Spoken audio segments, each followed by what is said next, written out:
uma alegria podermos estar juntos nesta oportunidade.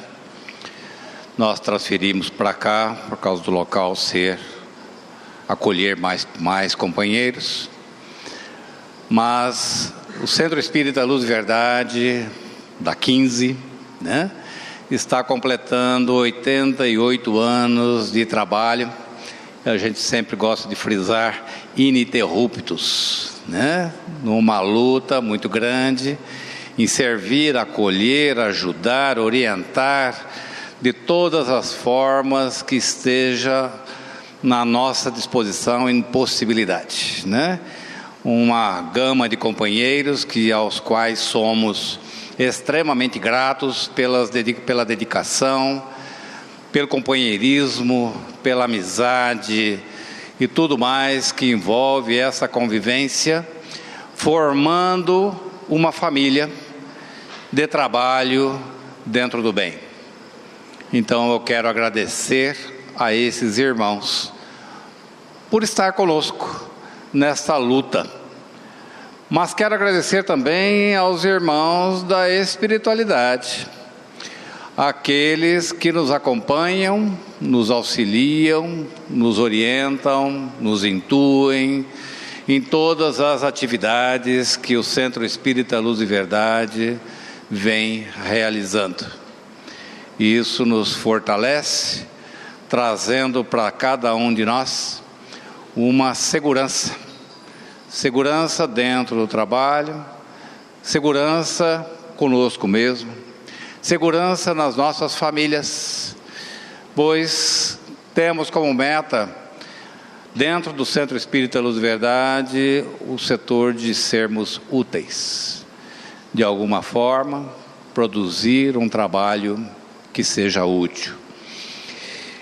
E uma das bases da doutrina espírita, ou no Centro Espírita, nosso, ou no Luz e Verdade, é o conhecimento. Então nós temos cada vez mais empregado forças para abrir cursos, possibilidades de conhecimento das mais variadas formas, Então aqueles companheiros que chegam até a nossa casa, pouco tempo depois já são convidados para começar a cursar Conhecendo o Espiritismo, e ali então começar os seus primeiros passos dentro desse roteiro de instrução e capacitação.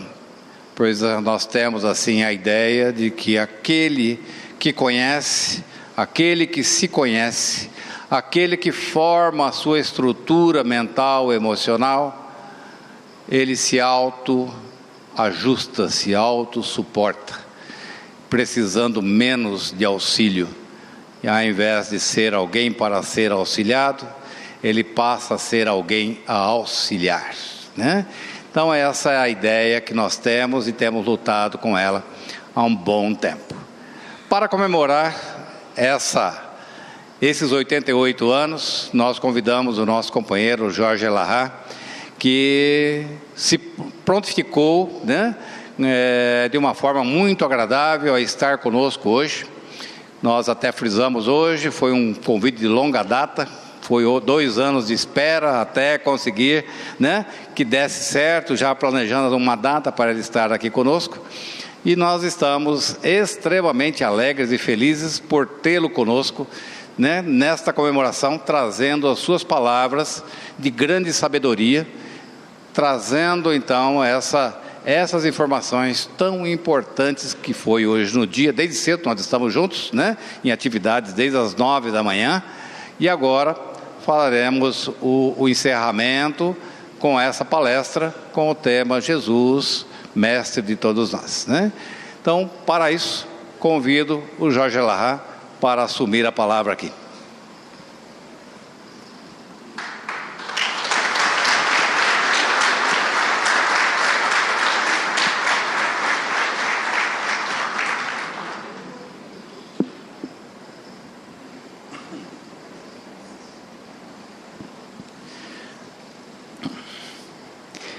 Feliz aniversário para a nossa casa, feliz 88 anos de existência, da nossa instituição. Quando o Cristo planetário, o Espírito responsável pelos destinos do planeta, observou a necessidade de implantar sobre a Terra um conjunto de doutrinas, de mensagens, que libertassem a criatura humana da ignorância e oportunizasse a todos nós o conhecimento das verdades espirituais. Ele mobilizou as forças espirituais do entorno da Terra, facilitando com que espíritos de uma elevadíssima condição espiritual encarnassem no planeta para realizar o grande trabalho de educação de todos nós. Narra a literatura espírita que o primeiro lugar apontado para ser o local aonde a mensagem espiritual deveria chegar ao planeta foi a Índia. Sim, a Índia. Foi o lugar onde as informações mais remotas sobre espiritualidade chegaram na Terra. É ali que vão chegar os conhecimentos que seriam entregues pelos sábios que escreveram os Vedas. Ali nós receberíamos as informações dos diversos iniciados que nos legariam o conhecimento contido no Mahabharata. Era na Índia que nós iríamos contar com a presença de Krishna, que nos deixaria as informações de sua doutrina no Bhagavad Gita. É na Índia que nós vamos ter a oportunidade de conhecer Siddhartha Gautama, aquele que nós identificamos como sendo o Buda, o iluminado.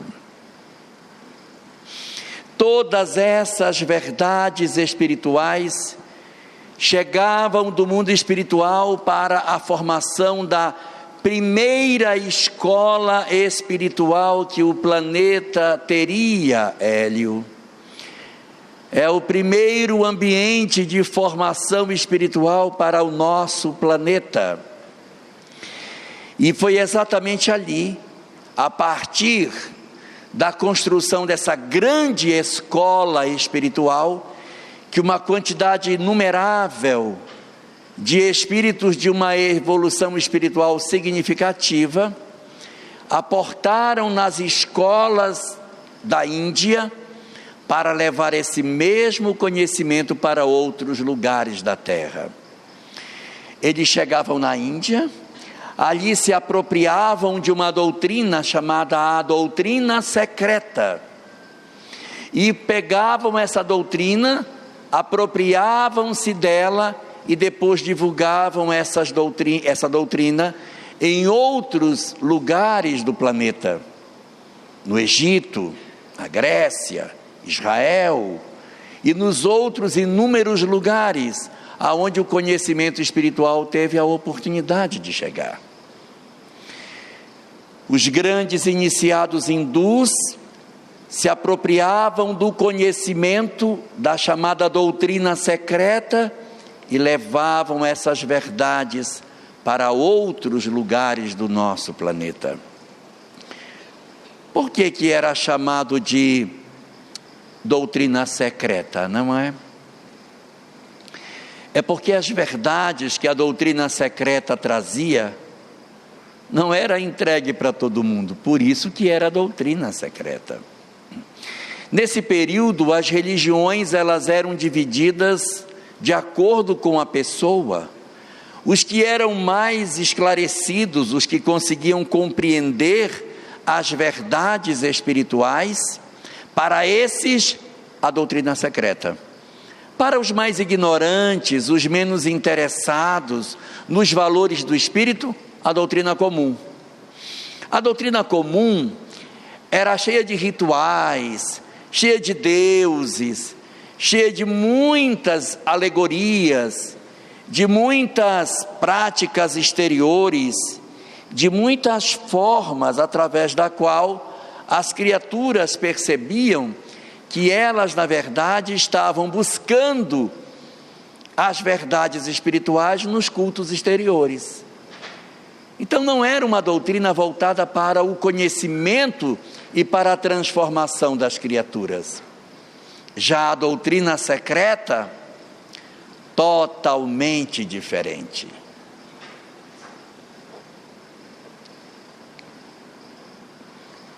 A doutrina secreta estava profundamente ligada às verdades espirituais, aos conhecimentos ocultos, aos conhecimentos sagrados, que não poderiam ser entregues para todas as pessoas, não poderia.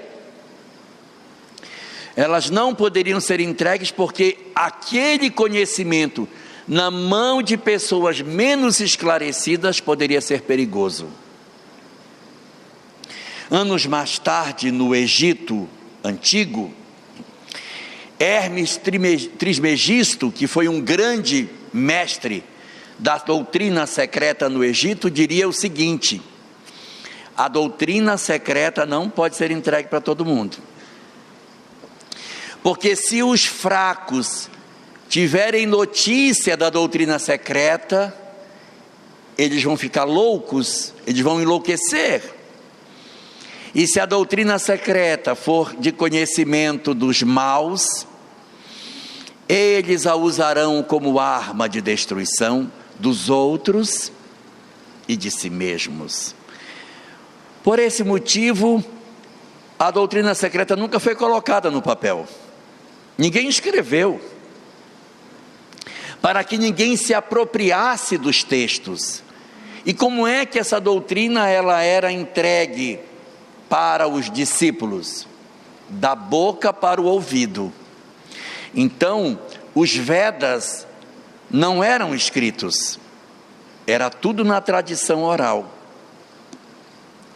Eles eram versos, eles eram cânticos, chamados de Upanishads e de Aranyakes. Eram cantigas aonde se guardava os conhecimentos espirituais, nada no papel. Quando Krishna chegou para trazer o Bhagavad Gita, também não escreveu nada. Nada. Krishna não escreveu nada, porque também falava da doutrina secreta, essa não poderia ser escrita. Quando Buda esteve entre nós, não escreveu nada, porque a doutrina secreta não poderia ser escrita. Quando Sócrates esteve entre nós, também não escreveu nada, porque doutrina secreta não se escreve. Quando os grandes mestres da Cabala receberam as informações sobre as leis espirituais, não escreveram nada, porque conhecimento secreto não se colocava no papel. Então o governador planetário fez este movimento, criou primeiro a escola na Índia, levou grandes iluminados para a Índia, formou na Índia um conjunto grande de mestres e disse: agora vocês vão reencarnar nos outros lugares para ensinarem a doutrina secreta. Uma coisa curiosa sobre este assunto, relatada por Leon Denis no capítulo 1 da primeira parte da obra Depois da Morte, é que esses conhecimentos não eram chamados de doutrinas secretas, era chamado de doutrina secreta, no singular. Como é que pode um conhecimento que foi entregue no Egito, na Índia, foi entregue na Grécia, foi entregue em Israel, ser tão parecido a ponto de ser uma doutrina só? Porque o lógico era que as doutrinas fossem diferentes, mas quando ia para a doutrina secreta era tudo igual. Por que será, meu Deus? E Leon Denis nos diz: ora, é porque na verdade essa doutrina secreta ela era divulgada pelos mestres que reencarnavam em outros povos, então era a mesma. Eu aprendia num determinado lugar e reencarnando em outro, eu ia ser o pregador dessa mensagem, de tal maneira que este conhecimento se derramou por todo o mundo antigo, e nós vamos encontrar notícias desse conhecimento nas várias culturas.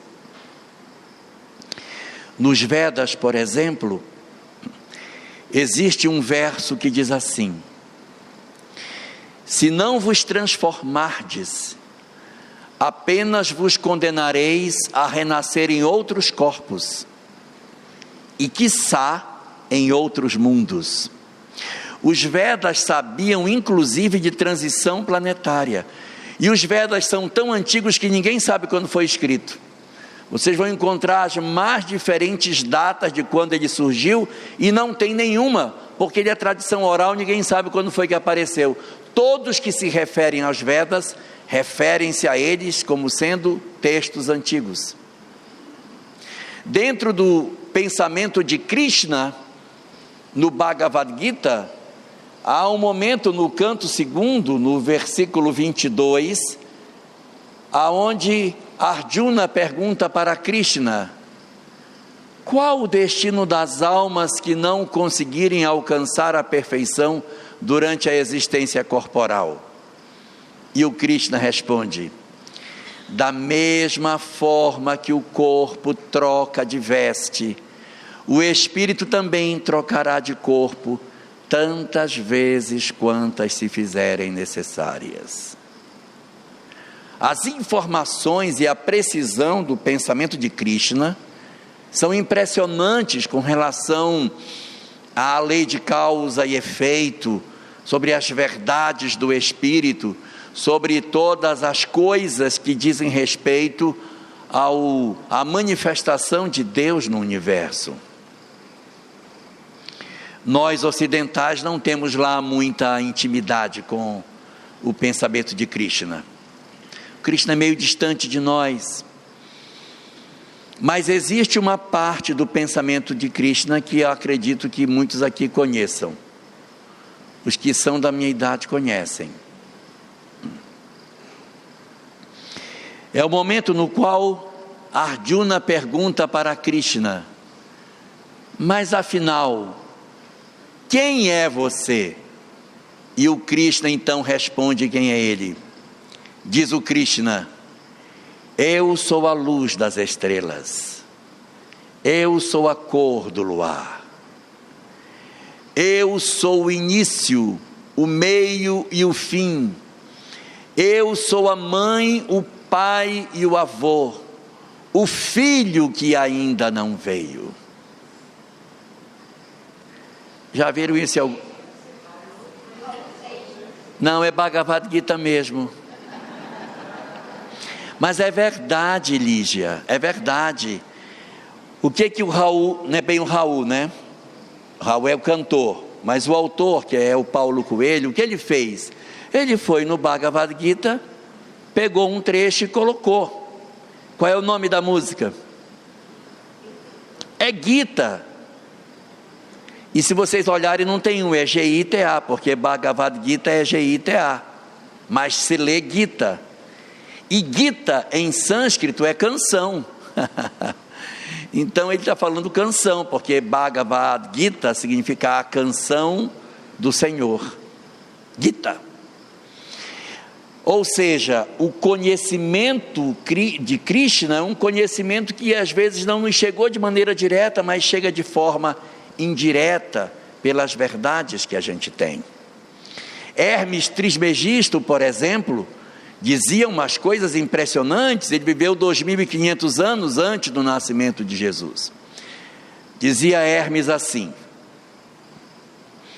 depois da morte, aqueles que praticaram o bem se elevarão no céu e se juntarão às almas sublimadas. Mas aqueles que tiverem fugido da prática do bem precisarão de novas existências corporais, e depois de um período de sofrimento no mundo dos espíritos, voltará a nascer entre os homens. Quando você lê o pensamento de Hermes, parece que você está lendo um texto espírita, tal a semelhança desse pensamento. E a gente às vezes fica pensando, mas do que tratava de fato essa doutrina secreta? Qual era de fato o conteúdo que ela tinha? E o conteúdo da mensagem secreta era: primeiro, não existem vários deuses, é um Deus só. 2, esse Deus único é imaterial, ele não é palpável, ele não é apreciável pelos nossos 5 sentidos. Dizia que o homem é dotado de uma parte espiritual que sobrevive à morte. Dizia que essa parte espiritual que sobrevive à morte, do lado de lá da vida, será feliz ou não será feliz de acordo com a maneira como viveu na terra. Os que fizeram o bem, ficarão bem. Os que não fizeram o bem, sofrerão do outro lado da vida. Da mesma forma, o conhecimento espiritual que a doutrina secreta entregava, além de falar de alma, de imortalidade, de mundo espiritual, de lei de causa e efeito, de reencarnação, falava de evolução. E contava uma coisa muito interessante. Dizia que a chave para a felicidade era o amor, que a chave para a felicidade era o desprendimento dos bens terrenos, a vitória da criatura humana sobre as paixões.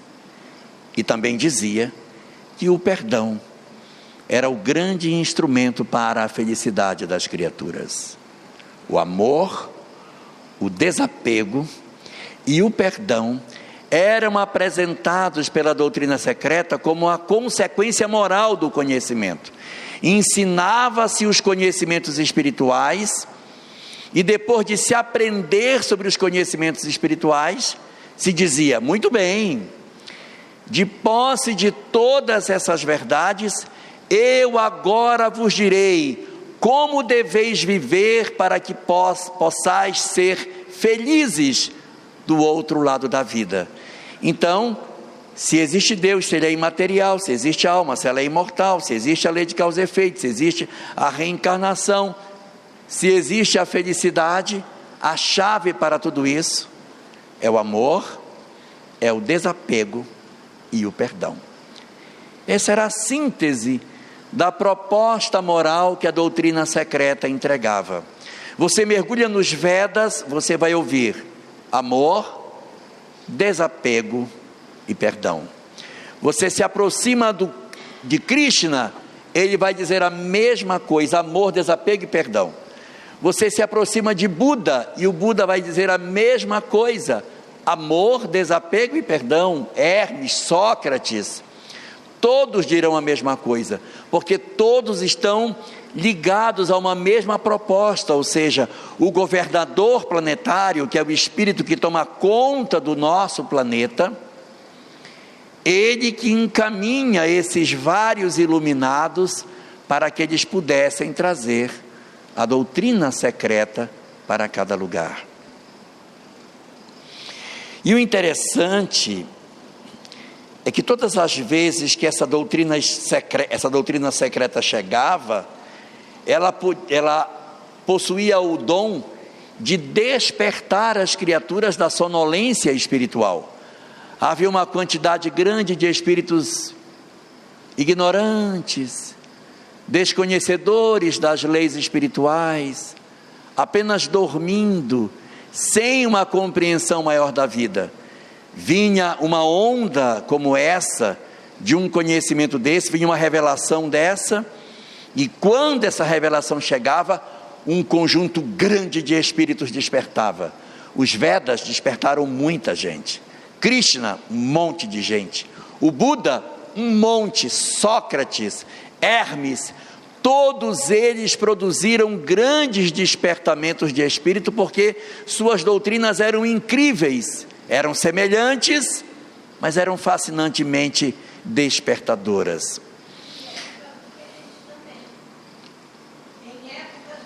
Em épocas e lugares diferentes, mas aonde eles chegavam, eles despertavam as pessoas. Quando nós encontramos a discussão sobre esse assunto na obra A Caminho da Luz, Emmanuel vai nos dizer sobre a chamada degeneração dos povos migrados, em que ele dizia o seguinte: quando essas revelações vinham, elas não vinham para todo mundo, elas vinham só para os migrados, só para aquelas almas esclarecidas que tinham vindo para cá. Era para eles que essas doutrinas chegavam. E quando elas chegavam, muitos acordavam e voltavam para seus mundos de origem. É o que, segundo a doutrina espírita, em O Livro dos Espíritos, na Lei do Progresso, quando trata dos chamados povos degenerados, vai explicar por que o Egito Antigo declinou. A gente andou para trás?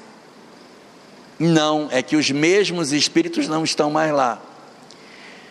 Quando eu tenho o pensamento grego, que era incrível, e hoje não tem mais, é porque quem estava lá não está mais.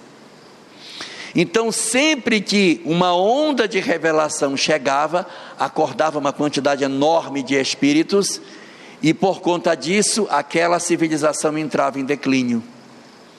Por isso que nós temos um apogeu maravilhoso de conhecimento no período antigo, e depois ocorre uma queda progressiva dos povos do passado, que não apresentam mais a genialidade que tiveram no ontem. Nós vamos na Índia e olhamos para os templos que foram construídos e dizemos: os homens de hoje não são capazes de fazer essa beleza de templo que eu estou vendo. O que aconteceu? Será que a gente degenerou? Não, o povo, a população pode não ter a capacidade, mas os indivíduos não degeneraram, porque o espírito não retrograda, é porque eles partiram para lá. Num certo momento dessa história, o nosso governador planetário disse: já está na hora de nós darmos um passo decisivo na divulgação das verdades imortais. Vamos preparar para entregar a verdade secreta, não só para os migrados, mas para todos.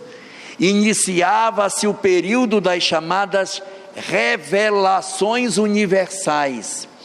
Qual é a diferença da revelação de Krishna, de Buda, de Sócrates, da Cabala, para as revelações universais? É que as revelações universais, elas se destinam a todo o planeta e não a um povo. Krishna trouxe uma mensagem incrível para uma população, o Buda, incrível para outro grupo. Agora era o momento das revelações universais, entregar a verdade para todas as criaturas. Mobiliza-se o plano espiritual para que a primeira grande revelação espiritual chegasse ao planeta. É lógico que se eu vou entregar uma revelação para todo mundo, ela não pode ser tão profunda como a revelação que foi entregue para os povos migrados. É lógico, porque se eu vou entregar para todo mundo, os que vão receber a mensagem, eles não são tão inteligentes como os que receberam a mensagem completa. Então a primeira revelação universal, ela vai entregar só um pedacinho da verdade espiritual.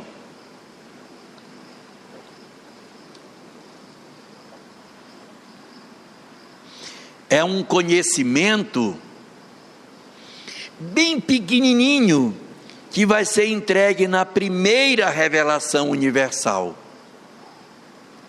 A primeira revelação universal é composta para ser recebida de um outro lugar que não é mais a Índia. A Índia tinha cumprido o papel dela. Agora nós iríamos para a segunda escola espiritual do planeta, Israel. Ali iria surgir o cerne da primeira revelação universal. Então, através de Moisés, nós receberíamos a primeira grande revelação. O que é que essa grande revelação traz de notícia? Ela vai contar para todos nós que era só um Deus. Aí você vai me dizer, mas isso a doutrina secreta sabia há muito tempo. Mas ela não era secreta? Ela era secreta. Então as pessoas não sabiam. Para os que tinham o acesso ao conhecimento secreto, não era novidade. Mas para o mundo, era uma novidade incrível. E às vezes as pessoas dizem assim, mas eu acho uma grande besteira falar que só tem um Deus. Aonde que isso é progresso? Por que não é correto eu achar que tem vários deuses? Por que se eu achar que só tem um Deus, é melhor do que se eu achar que tem vários deuses? É tudo a mesma coisa.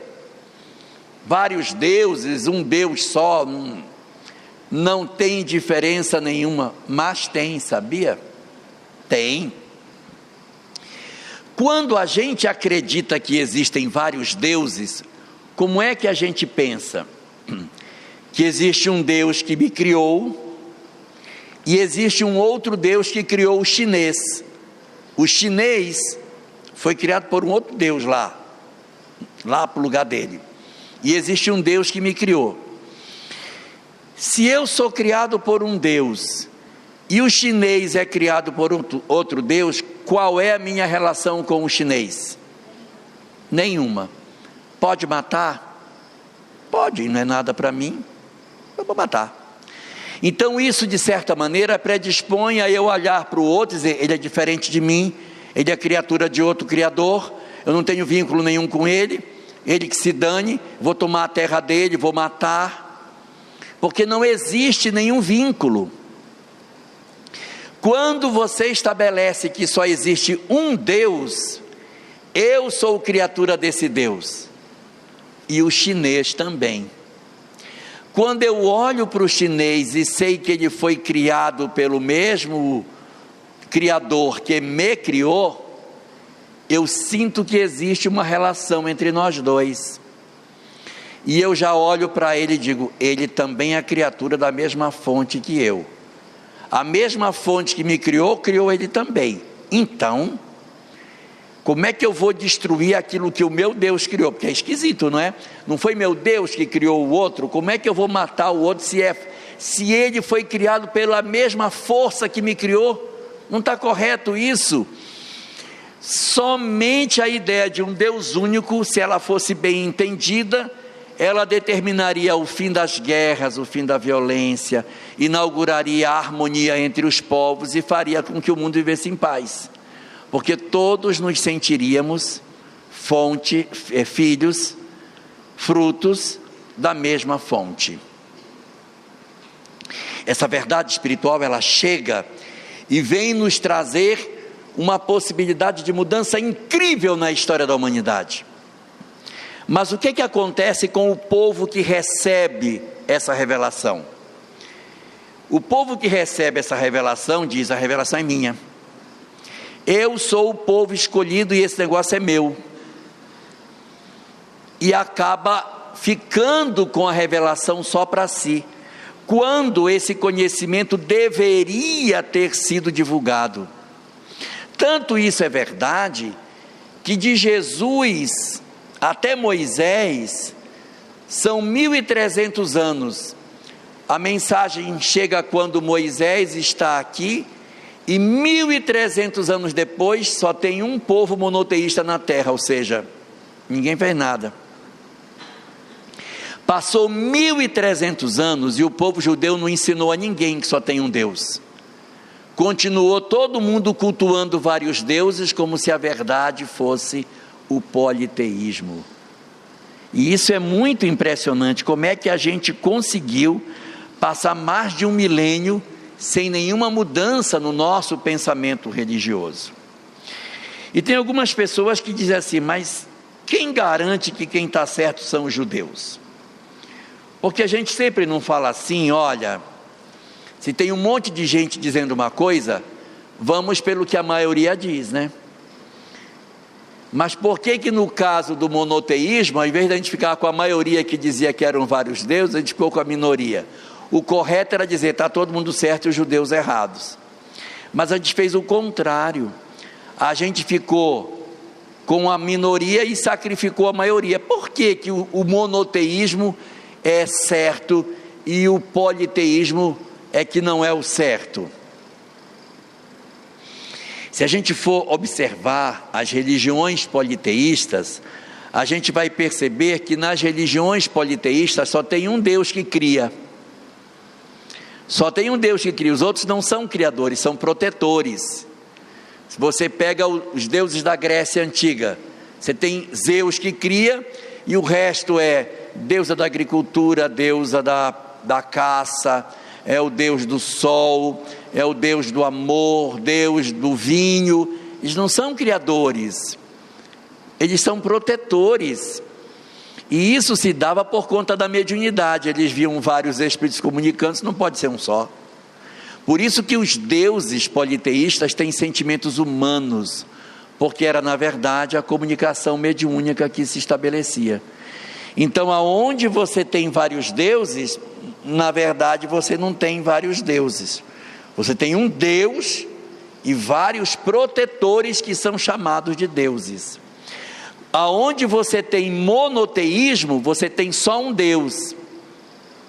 Mas acontece que os vários deuses do monoteísmo, do politeísmo, eles na verdade eram ditos como vários deuses, porque eles se comunicavam com as pessoas. Então não dava para ter um Deus só. Como é que eu vou explicar um Deus só se tem vários espíritos que se comunicam? E se a gente for observar, no politeísmo tem vários deuses, mas não tem anjo. No monoteísmo só tem um Deus, mas tem anjo, porque os anjos fazem o papel daqueles que se comunicam com os homens. Então, politeísmo, vários deuses sem anjos. Monoteísmo, só um Deus, mas tem que ter anjo para poder justificar as várias entidades que se comunicam. Mas iriam se passar 1.300 anos e ninguém ia fazer nada, gente, não ia ensinar nada. Não ia ensinar nada. Mas os judeus teriam notícia de que num dado momento da história haveria uma segunda onda de revelação, em que um segundo conjunto de verdades seria entregue para as pessoas. Ou seja, a doutrina secreta colocou as suas bases na primeira revelação universal. Iria chegar uma revelação posterior, impressionante, que iria ser universal, iria entregar para todo mundo o conhecimento espiritual. Começaram a chegar notícias do mundo espiritual, falando que do mundo espiritual para o mundo terrestre, uma pessoa singular nasceria para transformar a história do planeta.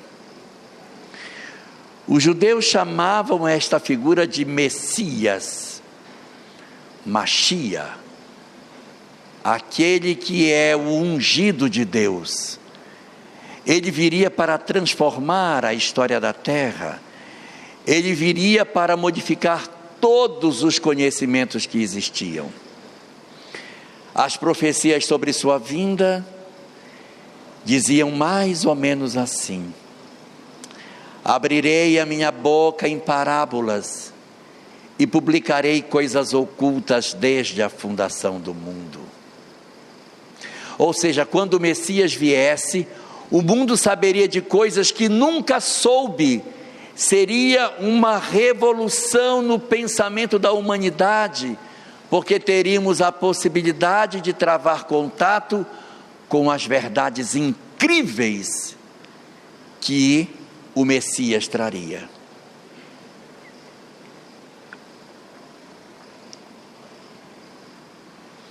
Para essa revelação universal, ninguém viria para trazê-la senão o próprio governador planetário. O próprio Espírito que havia mandado Krishna, Sócrates, Buda, Zaratustra, Hermes, Furri, Confúcio, todos os demais, ele diz: agora é a minha vez de deixar a revelação. Por quê?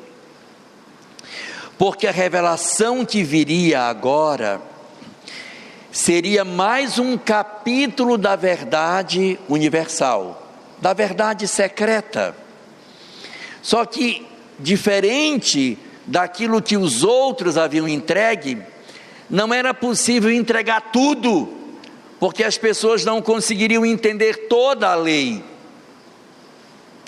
Quando o governador planetário viesse para trazer o seu conhecimento espiritual, o seu conhecimento espiritual, ele ofereceria as suas verdades de maneira muito diferente dos anteriores, porque quando os Vedas trouxeram a verdade espiritual, entregaram tudo: lei de causa e efeito, reencarnação, mundo espiritual, falaram de tudo. Krishna também, Hermes também, Sócrates também. Veja a introdução do Evangelho segundo o Espiritismo e note nos pontos que ali estão a profundidade do conhecimento que Sócrates tinha da doutrina secreta.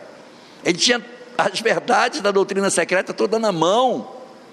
O Buda também. O Buda falou coisas impressionantes sobre a verdade secreta. Só que a verdade secreta era entregue só para um grupo de pessoas. Como é que eu vou entregar aquela doutrina secreta para todo mundo se ninguém conseguir entender? Então o governador planetário diz: eu vou entregar apenas a consequência moral da doutrina secreta, porque eles não têm condição de entender o mecanismo da lei de causa e efeito.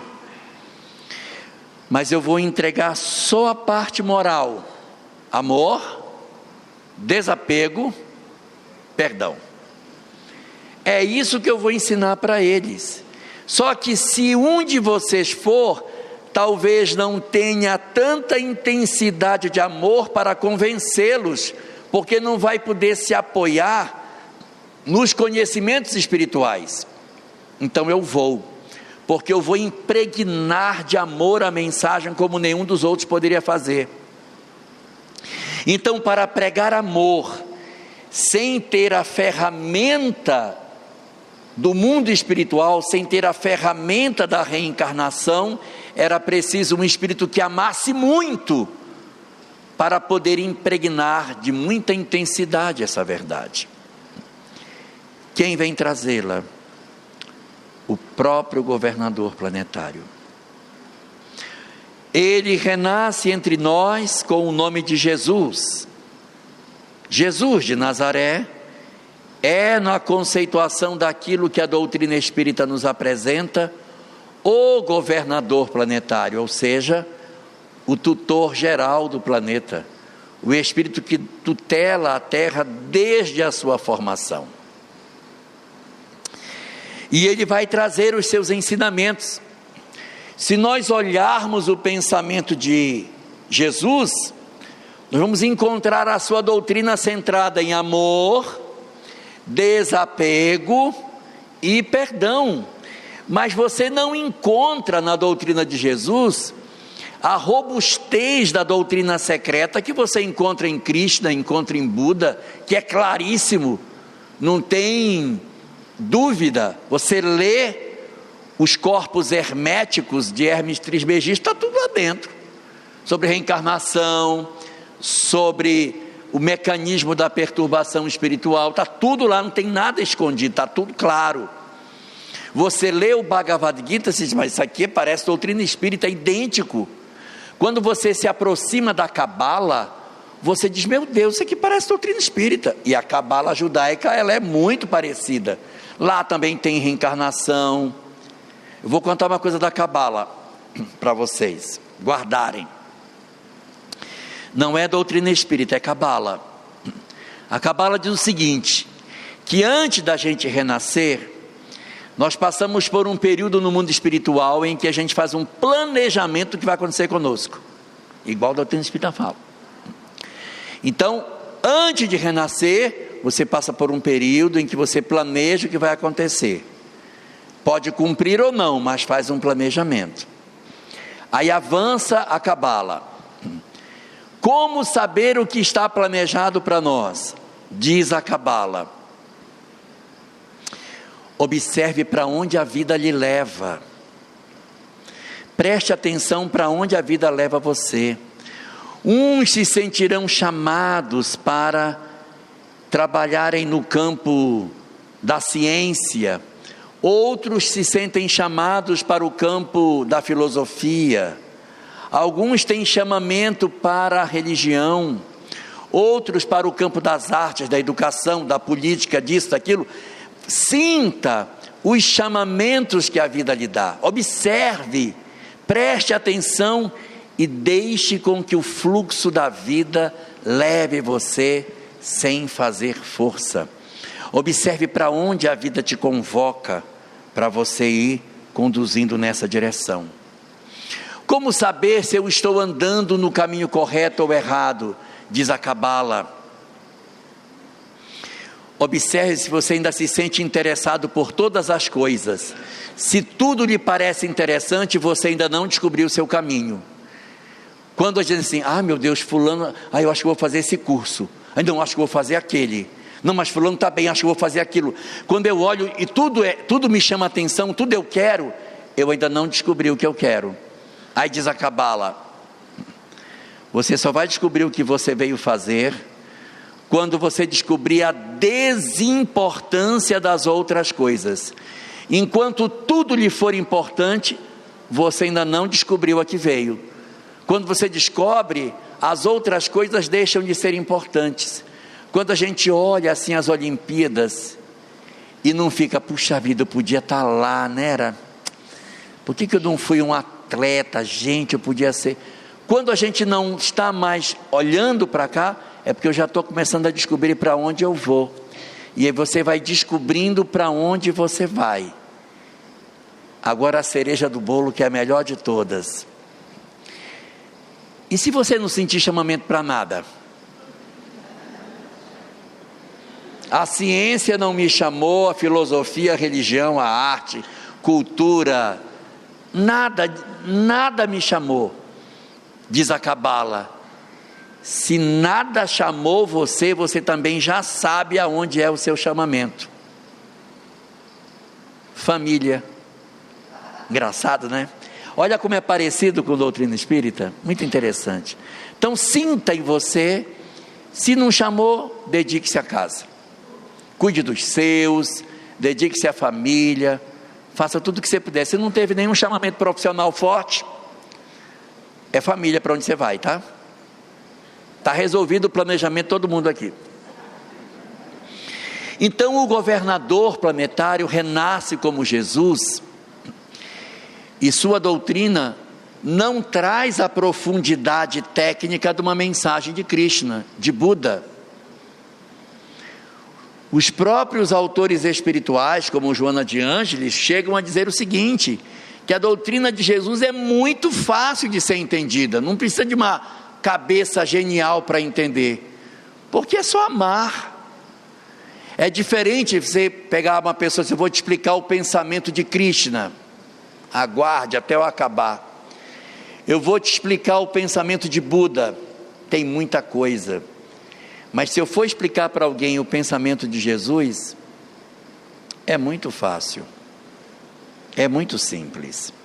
Então vejam como o governador planetário planejou bem a vinda dele, para trazer a revelação mais intensa que deveria ter. E o que é mais curioso dessa vinda de Jesus? É que todos os reveladores, quando vieram, eles despertaram as pessoas. Krishna, Buda, Sócrates, todos despertaram.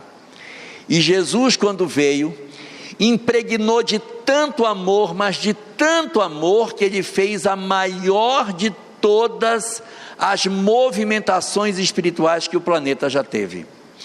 Ninguém despertou tanta gente espiritualmente, Chico. Nenhum espírito iluminado, nem, não estou falando mal de Krishna não, nem de Buda, mas nem Krishna, nem Sócrates, nem ninguém produziu tanto despertamento de espíritos na terra como Jesus. A doutrina estava tão impregnada de amor e era tão simples de ser entendida que, ela promove a maior transformação da terra. E eu vou provar. Foi tão grande a quantidade de espíritos que despertou quando Jesus veio, que nós entramos na Idade Média. Foi tanta gente embora que só ficou nós.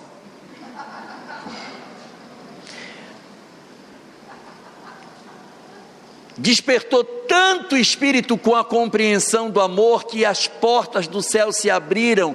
Uma quantidade enorme de entidade que ainda estava perdida por aqui se achou. E só sobrou a rapa do tacho.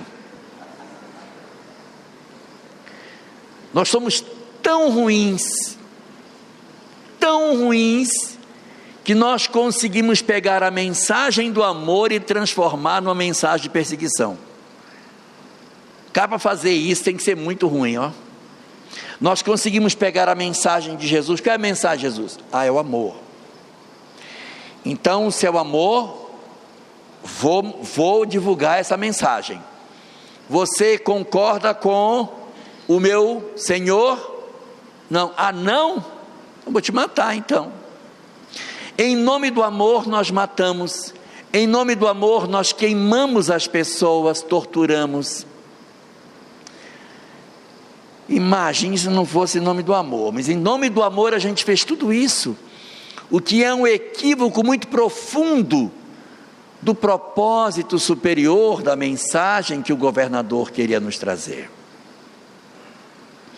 A mensagem do Cristo, ela é tão intensa, ela é tão transformadora, que todos os demais iniciados, pode fazer aí Krishna, Buda, pode botar todo mundo, todos eles criaram discípulos quando estiveram na terra, e depois que foram embora, os seus discípulos procuraram a sua iluminação, se isolando do mundo.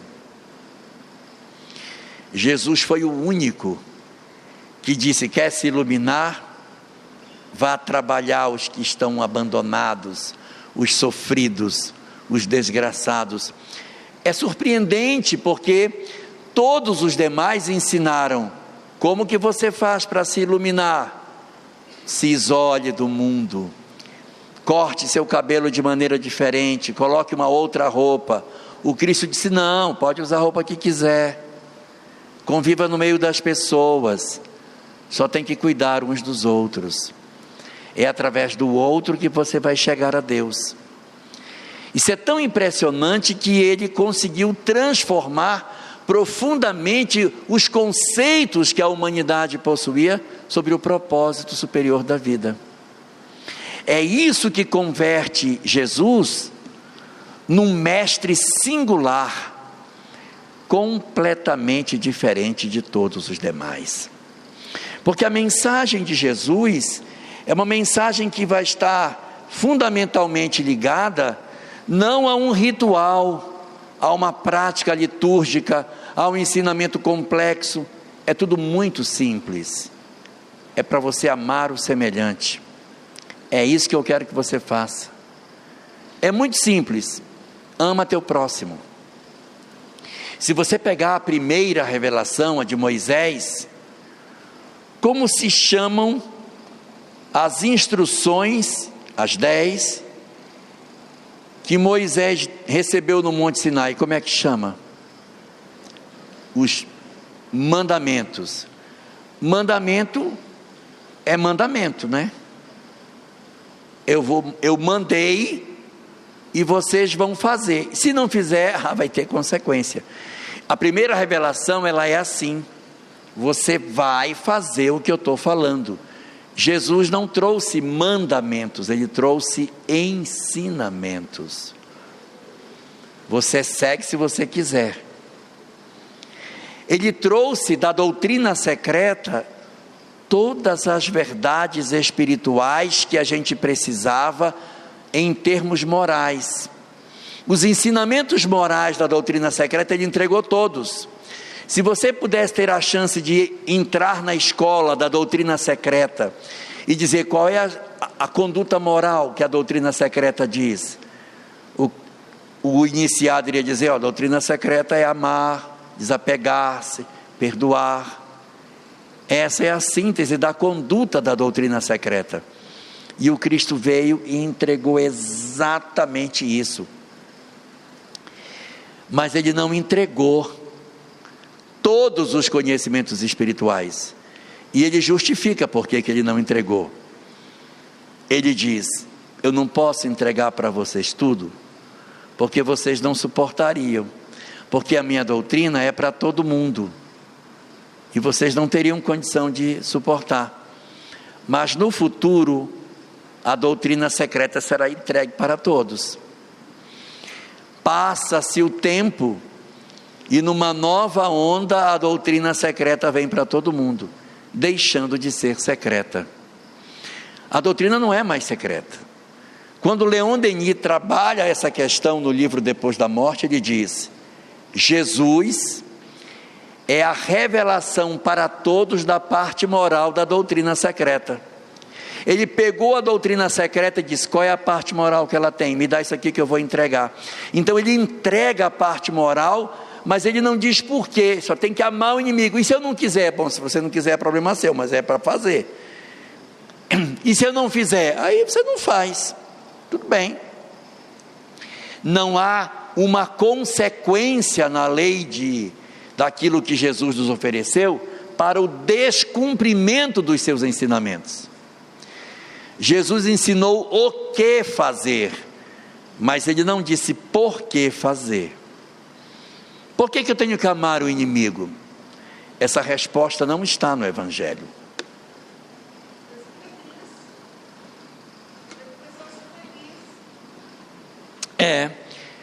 Mas se eu não quiser, fica por isso mesmo. Então ele vai e entrega: olha, você tem que amar o próximo, perdoar as pessoas, amar o inimigo, desprender-se dos bens terrenos, sacrificar os seus interesses a favor do outro, parar de teimar, de ficar medindo com os outros. Esquece isso. E esperaríamos o tempo para que uma nova revelação surgisse. E uma nova onda de revelação surge no século XIX, quando uma multidão de mensagens mediúnicas chegam, revelando as informações do mundo espiritual. Allan Kardec toma esses conhecimentos espirituais e tenta juntar as peças. Ele recebe tudo espaço, como se fosse um quebra-cabeça não montado. E Allan Kardec, como se ele pegasse isso na mão, ele sai andando num caminho, montando as peças. Essa peça encaixa aqui, essa peça encaixa ali, essa aqui não encaixa, aqui tá... Aí vai, monta, desmonta, até que aquele conjunto de verdades espirituais se encaixam. Quando as verdades mediúnicas que Kardec recebeu se encaixam, ele para, estava de cabeça baixa, andando, encaixando as pecinhas. Ele encaixa a última e diz: encaixei, agora encaixou. Quando ele levanta, ele está numa praça, a praça do conhecimento espiritual. Sentado num banco está Krishna, ali está Buda, aqui está Sócrates, estão todos ali. Aí Kardec simbolicamente diz: uai, onde que eu estou? Se você chegou na praça das verdades secretas, o que você descobriu é aquilo que a gente mesmo pregava, é a mesma coisa, são os mesmos conhecimentos, só que Kardec não consultou as obras antigas para chegar nas mesmas verdades, e acabou que, como é um conhecimento universal, esse conhecimento se encaixa em tudo e promove aí uma unidade com tudo que existia. E nesta praça estava Jesus, que disse: mas eu não falei que era para fazer isso? Eu trouxe a parte moral e vocês a parte técnica, porque para trazer amor, só quem ama muito, para ensinar os outros a amar. O Cristo, portanto, apresenta-se entre todos os reveladores como o mais importante, não porque ele é o governador planetário, não porque ele trouxe a doutrina que mais falava de amor, mas pelo poder que ele teve de impregnar a sua mensagem de tanta intensidade, que mesmo com todos os desvios que o cristianismo experimentou ao longo da sua história, a ideia original de que a gente tem que amar o próximo nunca esteve distante do cerne do cristianismo. Uma doutrina que hoje continua sendo de vital importância para todos nós, porque a doutrina do Cristo, ela não é uma doutrina filosófica, ela não é uma doutrina para os nossos cérebros, por isso que ela não é complexa, ela é uma doutrina para a nossa alma. Porque se você for querer entender o pensamento da doutrina espírita, tem que estudar. Você tem que estudar para entender, tem que estudar. Se quiser estudar os Vedas, tem que estudar. Tem que estudar.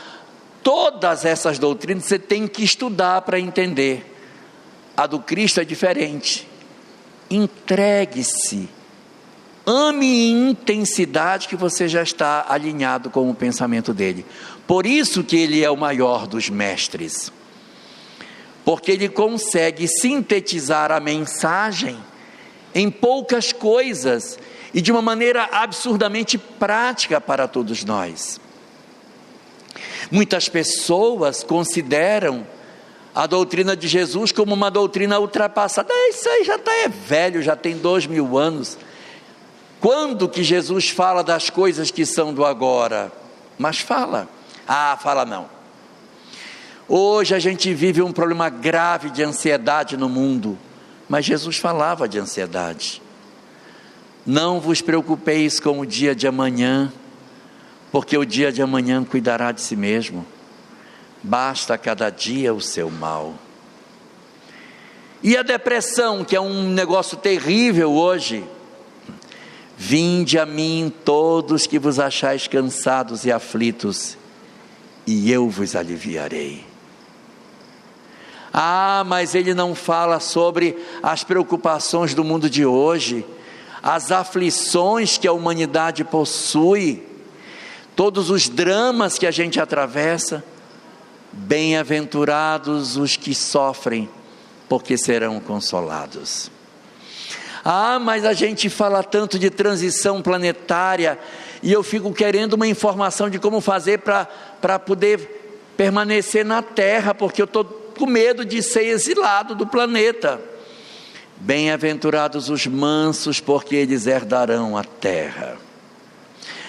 Mas eu queria saber como é que eu vivo na sociedade, é tanta confusão, olha no WhatsApp da minha família, uma briga política na minha família, todo mundo briga. Bem-aventurados os pacificadores, porque serão chamados filhos de Deus. Quando Joana de Ângeles, através de Divaldo Franco, resolve escrever a obra da chamada série psicológica, estranhamente o primeiro volume da série é Jesus e a Atualidade, que não tem nada a ver. É a série psicológica e o primeiro volume é Jesus e a Atualidade. Deveria ser o Homem Integral, porque a leitura sociológica desse momento materialista que a gente vê ficar legal, o primeiro volume ser o Homem Integral, mas não é. O tal do primeiro volume é Jesus e a Atualidade. Coisa mais estranha isso, mas faz sentido, sabe por quê?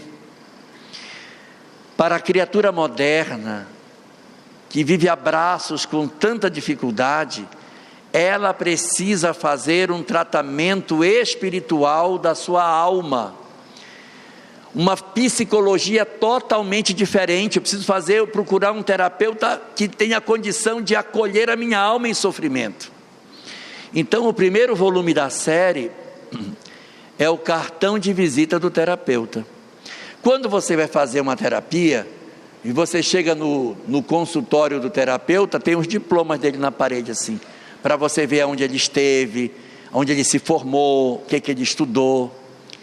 Pois é, Jesus e a atualidade é exatamente isso. São as competências de Jesus para lidar com os dramas modernos. É o cartão de visita do terapeuta que vai nos cuidar nos outros 15 livros da série. Então você primeiro é apresentado para o terapeuta. O livro é formado de 20 capítulos, onde cada capítulo é um problema psicológico do hoje. Então eu tenho medo, ansiedade, depressão, angústia, ódio, raiva, mágoa. E em cada capítulo ele vai dizendo: mágoa, pega qual é o versículo para tratar a mágoa. Aí traz. Eu tenho ódio. Reconcilia-te com o teu adversário enquanto estás a caminho com ele. Ou seja, existem no Evangelho respostas para todos os dramas da atualidade, convertendo Jesus no grande terapeuta do momento atual, aonde se consegue pegar aquela verdade que era só moral, e se ilumina essa verdade com os conhecimentos espirituais que a doutrina espírita tem, e se banha esse conhecimento com a psicologia transpessoal, e se oferece à criatura humana um médico maravilhoso para as nossas almas. Estamos hoje todos muito doentes, absurdamente adoentados emocionalmente, egoístas, depressivos, com dificuldade de poder conciliar o sono, vivendo amargores, sentimento de solidão, de desamor, histórias profundas de autoestima baixa, precisando obrigatoriamente de um socorro para as nossas almas. O Cristo apresentado pela doutrina espírita não é um Jesus crucificado, não é um Jesus deificado, é um Jesus vivo, que se apresenta como sendo efetivamente o grande Senhor das nossas vidas, para que a gente consiga perceber a majestade da oportunidade que a gente está tendo, e que a gente não pode deixar com que essa chance passe por entre os nossos dedos. Certamente nenhum terapeuta da atualidade poderá oferecer tantos ensinamentos, tanto conforto e tanta libertação para as nossas almas, como a verdade oferecida pelo Cristo, banhada pelas verdades espirituais que o Espiritismo nos apresenta. Convido assim a todos nós a que aproveitemos essa chance de estarmos diante desse mestre incomparável, para o nosso cotidiano, para as relações mais simples do lar, para a vida simples da nossa casa, não para pensamentos filosóficos complexos, mas para que nós, na intimidade doméstica, onde ninguém nos nota, que a gente consiga fazer a entrega verdadeira do amor que liberta, na chance que a gente está tendo de construir uma nova história. O Espiritismo está fazendo por nós um trabalho maravilhoso de nos entregar todas essas verdades, mas ninguém poderá nos salvar senão nós próprios. Por isso é preciso o empenho pessoal de cada um nesse aproximar-se das verdades espirituais, que a gente não pode deixar escapar. Então fica aqui o meu convite, que na nossa instituição, que completa seus 88 anos ensinando as verdades espirituais, que a gente ali permaneça, aquecendo os nossos corações na fé, aproveitando as tarefas para que nós cresçamos em capacidade de serviço e de aprendizado, e que elejamos as nossas famílias para ser o campo ideal para que nós exercitemos as verdades do grande Mestre Jesus para a verdadeira libertação e verdadeira plenitude das nossas almas nas bênçãos de Jesus. Muito obrigado e uma boa noite para todos nós.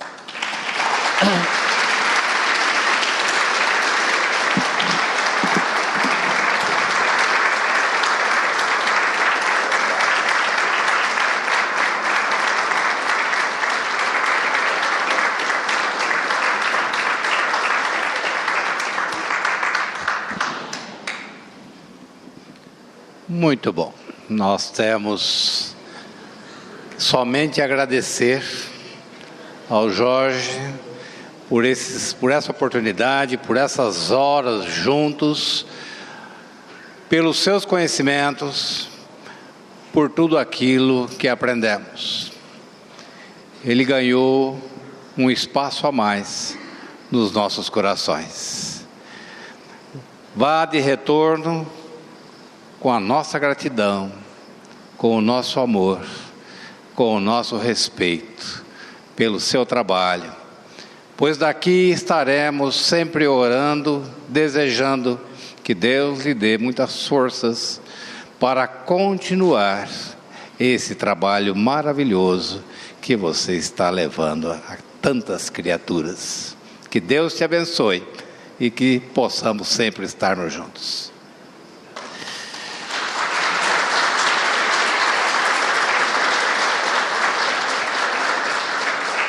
O Jorge trouxe 2 títulos de livros que estão à disposição ali na frente. Aqueles que queiram adquirir, é só pegar lá. Eu sei que ele vai estar meio corrido, porque ele tem que pegar um ônibus agora às 10 horas da noite, né? Então o horário vai ser um pouquinho curto, tá? Mas fica aí a nossa gratidão. Para encerrar, eu convido a todos para a nossa prece, mais uma vez, de agradecimento. Agradecimento a Deus por essa oportunidade, por essas horas tão produtivas e que nos trouxeram, além das informações, nos trouxeram a alegria, a confiança nessa doutrina, que continua firme nos seus propósitos maiores de assistir, de amparar. Que Deus permita que todos esses nossos mensageiros e companheiros espirituais, filiados a essa linha de pensamentos, continuem a realizar o seu trabalho em favor de toda a humanidade, para que todos possam conhecer cada vez mais, no seu devido tempo, as verdades de Jesus sobre a terra. Que possamos levar para os nossos lares vibrações de paz, de harmonia, que possamos levar conosco pensamento de esperanças, que mesmo diante das nossas lutas, mesmo diante das nossas fraquezas, que nos sintamos esperançados para continuar perante as nossas tarefas. E rogamos também nesses instantes que as suas bênçãos alcance a tantos corações aflitos, necessitados, criaturas desequilibradas no mundo material e no mundo espiritual. Desta forma, Senhor, agradecemos por esta noite e por esta oportunidade. Que assim seja, Senhor.